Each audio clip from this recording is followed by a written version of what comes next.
Olá! Hoje a nossa aventura na descoberta da química vai pela eletrosfera. Nós queremos desvendar os mistérios da eletrosfera. Nós sabemos que os átomos, que formam a matéria, eles se unem e essa união vai encostar uma eletrosfera na outra. Então é importante que a gente conheça como é essa eletrosfera. A princípio, os químicos achavam que os elétrons giravam aleatoriamente na eletrosfera, em órbitas circulares, elípticas, Com a ajuda do físico Niels Bohr, ele vai quantizar a eletrosfera. Então, nos seus estudos, ele percebe que cada elétron tem uma energia própria, diferente. Então, cada elétron gira numa órbita específica, dependendo dessa energia. Então, nós vamos pegar a eletrosfera e dividir em camadas, níveis de energia. Hoje em dia, nós conhecemos por volta de 116 elementos químicos. E esses 116 elementos possuem até 7 camadas. Então, vamos dar uma olhada nessas camadas.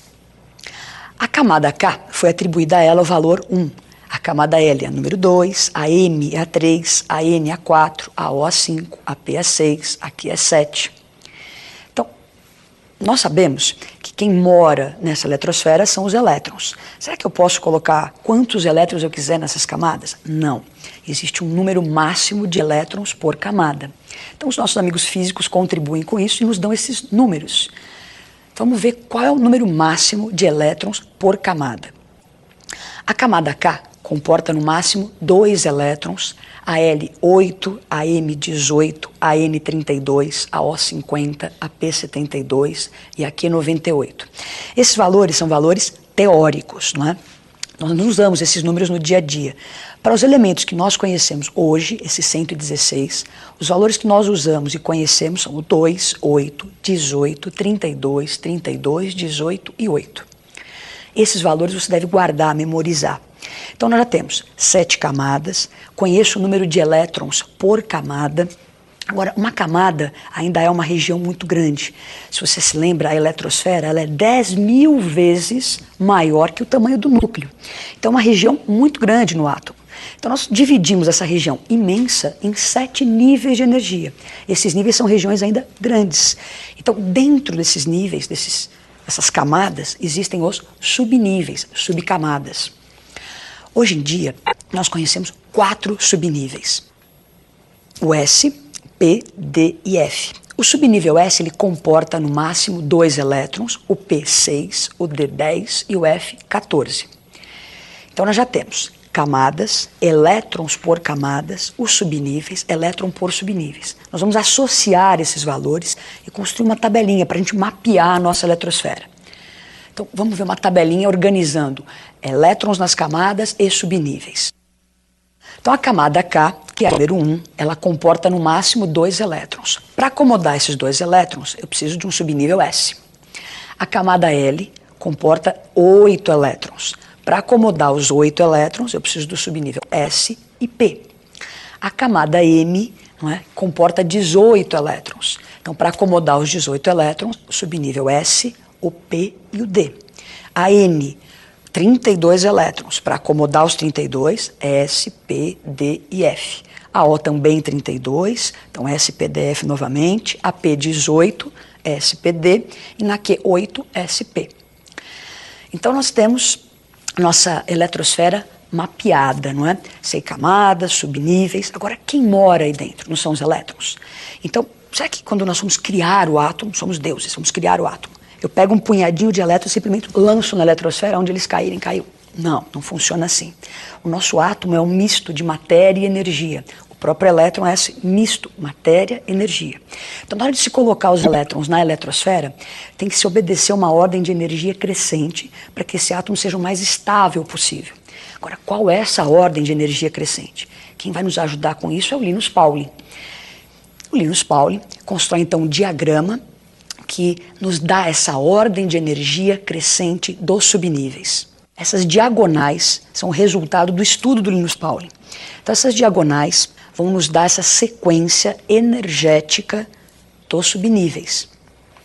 Como que a gente vai usar isso? Está meio confuso, um monte de setinhas para lá e para cá. Como que a gente lê, como que se usa esse diagrama para se obter essa ordem de energia crescente dos subníveis? Como ler isso? Então você tem a primeira setinha, Passamos por cima do subnível 1S.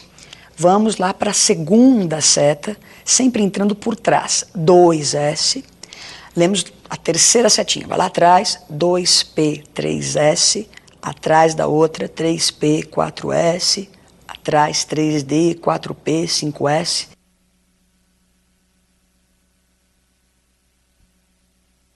Então, essa sequência que nós estamos falando aqui é a sequência energética, a ordem de energia crescente subnível por subnível. Feito isso, a gente vai ter uma linha que mostra essa ordem de energia. Então, vamos ver como é que ficou essa linha. Subníveis em ordem crescente de energia. 1S, 2S, 2P, 3S, 3P, 4S, 3D. Você fala, nossa, mas está começando a ficar embolado, tem 3, 4, 3, 4, vai e volta. Realmente, vai e volta porque nós estamos obedecendo a ordem de energia. Se você olhar para o subnível 4S, ele está antes do 3D. O 3D, portanto, tem mais energia, apesar de estar numa camada interna. O 4S está mais externo, mas tem menos energia. Essa ordem de energia, que nós obtivemos com o diagrama do Linus Pauling, o que eu faço com isso? Eu consigo fazer a configuração, a distribuição eletrônica. Pegar um punhadinho lá de elétrons que tem um elemento e distribuí-los na eletrosfera. Então nós vamos ver um exemplo, o exemplo do boro. O boro tem número atômico 5, então ele tem 5 elétrons na sua eletrosfera.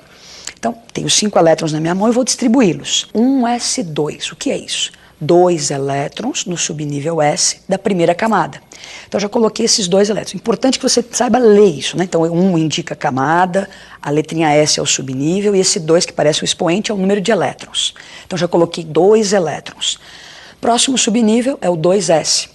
Então, 2S, no S cabem 2 elétrons, coloco mais 2 elétrons. Então, 2S2. Então, 2 elétrons no subnível S da camada 2. Por enquanto, eu coloquei 4 elétrons, ainda falta 1. O próximo subnível é o 2P. Só que o subnível P cabem 6 elétrons. Só que 6 é o valor máximo. Eu não tenho 6 elétrons para colocar aí. Já coloquei 4, tenho só 1 elétron na minha mão. Então, eu vou completar com 1 só. Como que a gente usou o diagrama de Linus Pauling? Ele me deu a sequência para você distribuir os elétrons, então, na eletrosfera. Você não pode, em momento algum, pular essa sequência de energia. Você vai preenchendo subnível por subnível e só pode alterar o valor no último subnível, naquele mais energético. Você pode colocar um pouco menos do que o valor máximo. Nós vamos ver agora um exemplo um pouquinho mais complicado, o exemplo do ferro. Então, o ferro tem número atômico 26. Então, a sua distribuição, primeiro em ordem energética, 1s2, 2s2, 2p6. Está vendo que aí nós colocamos o subnível P com 6 elétrons. Eu tenho 26 elétrons para distribuir, então no 6. Subnível P, cabem 6 elétrons, eu completei o subnível P. Até aí, 2p6, eu já coloquei 10 elétrons. Então, continuo na ordem de energia. 3s2, 3p6... 4s2, prestem atenção, olha, ordem de energia. Então veio 4 antes do 3D. Então 4s2, nesse momento a gente já colocou 20 elétrons. O próximo subnível é o 3D. E no D cabem no máximo 10. Só que para completar os 26 só me restam 6 elétrons. Então eu vou lá e coloco 6 nesse último subnível. Esse subnível 3D6 ele é muito importante, é o subnível mais energético. Esse subnível mais energético é uma forma, nenhum outro elemento. Se você mudar o número atômico, vai mudar aquele finalzinho ali. Então esse 3D6 é uma outra forma de você identificar o elemento ferro. Então o subnível mais energético é uma forma de se identificar o elemento. Agora nós vamos fazer uma outra distribuição, vamos reorganizar isso que nós fizemos. Então, reorganizando a bagunça, nós vamos pegar essa distribuição que está em ordem de energia e agrupar os subníveis por camadas. Então, tá lá. 1s2, então o que indica a camada? Lembra que este número está na frente da letrinha S lá. Então, 1, o 2, o 3, e que indica a camada. Então, eu quero agrupar por camada. Então, quem ficou na camada 1? 1s2.